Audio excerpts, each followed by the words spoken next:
বর্তমানে দালাল ছাড়া ইউরোপ যাওয়ার বিষয়টা খুবই পপুলার হচ্ছে। এখন প্রায় অধিকাংশ মানুষই দালাল ছাড়া ইউরোপ যাচ্ছে। আজকে আমরা কথা বলবো সুইজারল্যান্ডের ভিসা অ্যাপ্লিকেশন সম্পর্কে। সুইজারল্যান্ড ইউরোপের একটি অন্যতম কান্ট্রিগুলোর মধ্যে একটি। বিশেষ করে সৌন্দর্য এবং কাজের সুযোগ সুবিধার জন্য এটি খুবই পপুলার ডেস্টিনেশন। আমি সুইজারল্যান্ড নিয়ে বেশি কিছু বলবো না, কারণ আপনারা সবাই এই দেশটি সম্পর্কে জানেন। চলুন সরাসরি ভিসা টাইপস নিয়ে কথা বলি। সুইজারল্যান্ডে অনেক ধরনের ভিসা ক্যাটাগরি রয়েছে। তাদের মধ্যে অন্যতম কিছু হলো L permit, short term resident permit, V permit, temporary resident permit, C permit, permanent resident permit. L permit সাধারণত 1 বছরের জন্য ইস্যু করা হয়, অর্থাৎ এই ভিসার মেয়াদ শুধুমাত্র 1 বছর। আপনি শুধুমাত্র 1 বছর সুইজারল্যান্ডে গিয়ে থাকতে পারবেন, এরপর আপনাকে চলে আসতে হবে। এই ভিসা সাধারণত নির্দিষ্ট কোনো প্রকল্পের জন্য ব্যবহার হয়। সি পারমিট হলো পার্মানেন্ট রেসিডেন্ট পারমিট।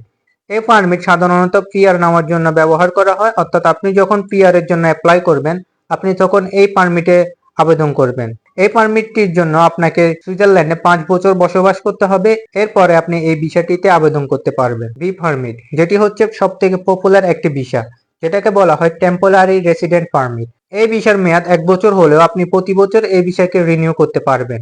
এর অর্থ হলো এই ভিসাতে আপনি সুইজারল্যান্ড গেলে আপনি স্থায়ীভাবে ওখানে থাকতে পারবেন এবং 5 বছর পরে আপনি সি পারমিট অর্থাৎ পার্মানেন্ট রেসিডেন্টের জন্য আবেদন করতে পারবেন, যেটাকে আমরা পিআর বলে থাকি।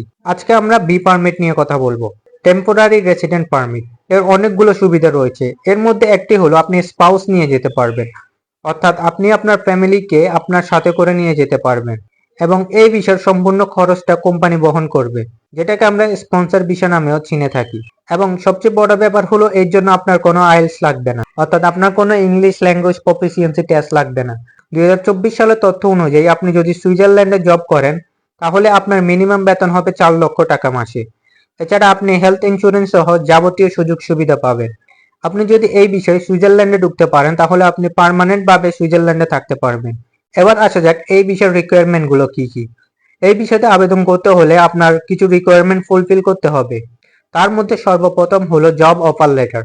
আপনাকে একটি জব অফার লেটার পেতে হবে। সুইজারল্যান্ডের কোনো কোম্পানি থেকে আপনাকে একটি জব অফার লেটার কালেক্ট করতে হবে। সেটা কিভাবে করবেন আমি একটু পরে দেখাবো। এবং আপনার একটা ভ্যালিড পাসপোর্ট থাকতে হবে। এছাড়াও আপনার জব এক্সপিরিয়েন্স থাকতে হবে এবং আপনার যদি কোনো এডুকেশনাল কোয়ালিফিকেশন থাকে তাহলে তার সার্টিফিকেট গুলো থাকতে হবে।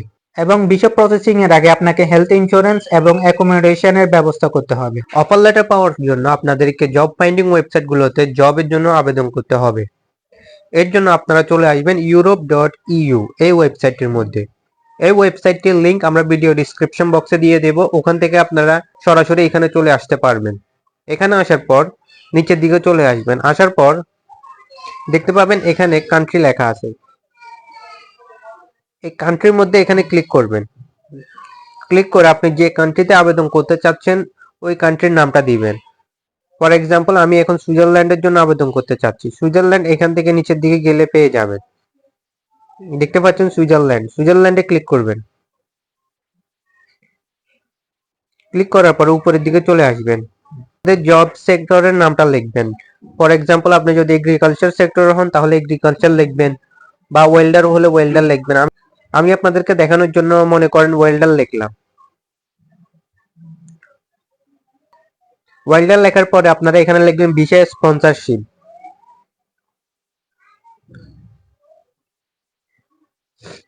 ভিসা স্পন্সরশিপ অবশ্যই লিখবেন। লেখার পর আপনারা এখান থেকে সার্চে ক্লিক করবেন। সার্চ করার পরে নিচের দিকে আসলে অনেকগুলো জব পেয়ে যাবে। তার আগে আপনারা এখান থেকে ট্রান্সলেট করে নেবেন। ট্রান্সলেট করার পর দেখতে পারবেন এখানে ওয়েল্ডারের অনেক জব অ্যাভেলেবেল রয়েছে। দেখতে পাচ্ছেন ওয়েল্ডার, তারপরে নিচের দিকে দেখতে পাচ্ছেন ওয়েল্ডার, অনেকগুলো জব অ্যাভেলেবেল রয়েছে। এখানে নিচের দিকে আসার পর আপনারা এখানে দেখতে পারবেন অনেকগুলো জব অ্যাভেলেবেল রয়েছে। আপনারা এখানে ক্লিক করলে আপনারা অন্য একটা পেজে যাবেন যেখানে অনেকগুলো জব অ্যাভেলেবেল থাকবে। সো আমি যদি আপনাদেরকে আরেকটা দেখাই, মনে করেন আমি এগ্রিকালচার লিখলাম। এগ্রিকালচার লেখার পর আপনারা নিচের দিকে আসলে অনেকগুলো জব অ্যাভেলেবেল পাবেন। সুইজারল্যান্ড কিন্তু তাদের এগ্রিকালচার সেক্টরের জন্য অনেক বিখ্যাত। দেখতে পাচ্ছেন অনেকগুলো জব অ্যাভেলেবেল। তো এখান থেকে আমি যদি আপনাদেরকে একটা জবে অ্যাপ্লিকেশন করে দেখাই, মনে করেন আমি এই এগ্রিকালচার ওয়ার্কারটিতে অ্যাপ্লিকেশন করব। আমি এই এগ্রিকালচার ওয়ার্কারের উপর ক্লিক করব। ক্লিক করার পরে এখানে দেখতে পারবেন জব সম্পর্কে বিস্তারিত সকল তথ্য চলে আসবে। দেখতে পাচ্ছেন এটা ফুল টাইম জব। এরপর নিচের দিকে আসলে আপনারা এই জব সম্পর্কে বিস্তারিত সকল তথ্য পড়তে পারবেন। এবং এখানে জবের জন্য কোনো রিকোয়ারমেন্ট নেই, শুধুমাত্র একটি রিকোয়ারমেন্ট। দেখতে পাচ্ছেন আপনাকে জার্মান জানতে হবে। আমাদের মধ্যে কেউ এই জার্মান ল্যাঙ্গুয়েজটা পারি না, তাই না? তারপরেও আমরা এই জবটিতে আবেদন করতে পারবো। কিভাবে করবেন আমি সেটা দেখাচ্ছি আপনাদেরকে। আপনারা এই ব্যাপারটা মিস করে যান, যার কারণে আপনাদের অ্যাপ্লিকেশন গুলো গ্রহণ করা হয় না। এরপরে এখানে দেখতে পারবেন হাউ টু অ্যাপ্লাই ক্লিক করবেন। এখানে তাদের ইমেল আইডি দেওয়া আছে, ইমেল আইডির মধ্যে ক্লিক করবেন। ক্লিক করার পর আপনাদেরকে ইমেল অ্যাপসে নিয়ে আসা হবে। এখানে আপনাদের একটা সিভি অথবা রিজিউমি আপলোড করতে হবে। এখানে উপরে ক্লিক করলেই সিভিটা আপলোড করতে পারবেন। এখানে আপনি সিভিতে ক্লিক করলে সিভিটা আপলোড হয়ে যাবে। এখানে যে সিভিটা আপলোড করবেন ওটা অবশ্যই প্রফেশনাল হতে হবে, কারণ এই সিভির উপর ভিত্তি করে আপনাকে কোম্পানি জব অফার করবে। আপনাদের এই সিভিটা অবশ্যই ইউরোপিয়ান ফরম্যাটের হতে হবে এবং একটি প্রফেশনাল সিভি হতে হবে। কারণ আপনাদের সিভিটা যদি প্রফেশনাল না হয় তাহলে আপনাদের অ্যাপ্লিকেশনটা গ্রহণযোগ্য হবে না। তারা আপনাদের অ্যাপ্লিকেশনটা রিড করবে না এবং ইগনোর করে দিবে। এই কারণে আপনারা অবশ্যই এখানে একটা প্রফেশনাল সিভি অথবা রিজিউমি আপলোড করবেন। আপনারা যদি প্রফেশনাল সিভি অথবা রিজিউমি তৈরি করতে না পারেন তাহলে আপনারা স্ক্রিনে দেওয়া হোয়াটসঅ্যাপ নাম্বারে নক দিতে পারেন। আমরা অবশ্যই আপনাদেরকে সিভি তৈরিতে হেল্প করব।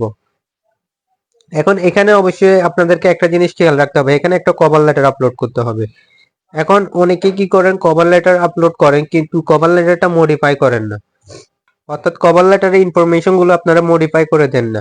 ফর এক্সাম্পল আমি আপনাদেরকে দেখিয়েছিলাম এই জবে অ্যাপ্লিকেশন করতে হলে আপনাদেরকে জার্মান ল্যাঙ্গুয়েজ রিকোয়ারমেন্ট থাকতে হবে, কিন্তু আপনারা এখানে অবশ্যই আপনাদেরকে লিখতে হবে যে আপনি জার্মান ল্যাঙ্গুয়েজটা পারেন না, রিকোয়ারমেন্ট আপনারা ফুলফিল করতে পারতেছেন না, ওটা সম্পর্কে লিখে দিবেন। আপনারা দেখতে পাচ্ছেন আমি এখানে লিখে দিয়েছি আমি জার্মান ল্যাঙ্গুয়েজটা পারি না কিন্তু আমি ইংরেজিটা পারি। তাহলে তারা বুঝতে পারবে আপনি যে রিকোয়ারমেন্টটা দিচ্ছেন ওটা ফুলফিল করেননি, কিন্তু আপনি ওনাদেরকে ইমেল করে বলে দিচ্ছেন যে আপনি ইংরেজি পারেন, তখন তারা আপনাকে অবশ্যই মেল করবে। সো আপনারা রিকোয়ারমেন্ট গুলো দেখে অবশ্যই আপনাদের কভার লেটারটা মডিফাই করে নেবেন। অবশ্যই আপনারা একটা প্রফেশনাল কভার লেটার এখানে আপলোড করবেন। সো এরপর আপনারা এইখানে ক্লিক করবেন। এখানে ক্লিক করলে আপনাদের অ্যাপ্লিকেশনটা সেন্ড হয়ে যাবে। সেন্ড হওয়ার পরে কোম্পানিগুলো আপনাকে ইমেল করবে, ইমেল করে জানিয়ে দেবে আপনাকে অফার লেটার দিবে কি দিবে না। আর আপনারা যদি আমার দেখানো পদ্ধতিতে অ্যাপ্লিকেশন না করেন তাহলে আপনাদের অ্যাপ্লিকেশনটা গ্রহণযোগ্য হবে না। অনেক সময় তারা অ্যাপ্লিকেশন গুলো ইগনোর করে দেয়, যার কারণ হচ্ছে আপনারা আপনাদের কভার লেটারটা মডিফাই করেন না। এখানে দেখতে পাচ্ছেন রিকোয়ারমেন্টটা যদি আপনি কোনো কিছু ফুলফিল না করেন তাহলে আপনি কভার লেটারে উল্লেখ করে দিবেন। এছাড়া এখানে অনেক জবের মধ্যে রিকোয়ারমেন্ট চায় না। তো এই রিকোয়ারমেন্ট এখানে আমি এটা পেয়েছি কারণ আপনাদেরকে দেখাচ্ছি যাতে আপনারা বুঝতে পারেন। আপনারা যদি বাকি জবগুলোতে অ্যাপ্লিকেশন করেন তাহলে আপনাদের জার্মান ল্যাঙ্গুয়েজটা লাগবে না। তো এভাবে আপনারা এই ওয়েবসাইট থেকে অ্যাপ্লিকেশন করবেন। আপনাদেরকে এই ওয়েবসাইট থেকে মিনিমাম 10 থেকে 15টার উপর অ্যাপ্লিকেশন করতে হবে। তো তাহলে আপনারা একটু সময় নিয়ে এই ওয়েবসাইটগুলোর মধ্যে এসে আবেদন করবেন। এবং যদি কোনো কোম্পানি আপনাদেরকে হায়ার করে তখন তারা আপনাকে ইমেলের মাধ্যমে জানিয়ে দেবে। সো এটা ছিল আজকের ভিডিও, কিভাবে আপনারা সুইজারল্যান্ডে অ্যাপ্লিকেশন করতে পারবেন কোনো রকম দালাল ছাড়া। তো আজকের ভিডিওটা ভালো লেগে থাকলে অবশ্যই একটা লাইক করবেন, এছাড়া আমাদের চ্যানেলটিকে অবশ্যই সাবস্ক্রাইব করবেন। ধন্যবাদ সবাইকে।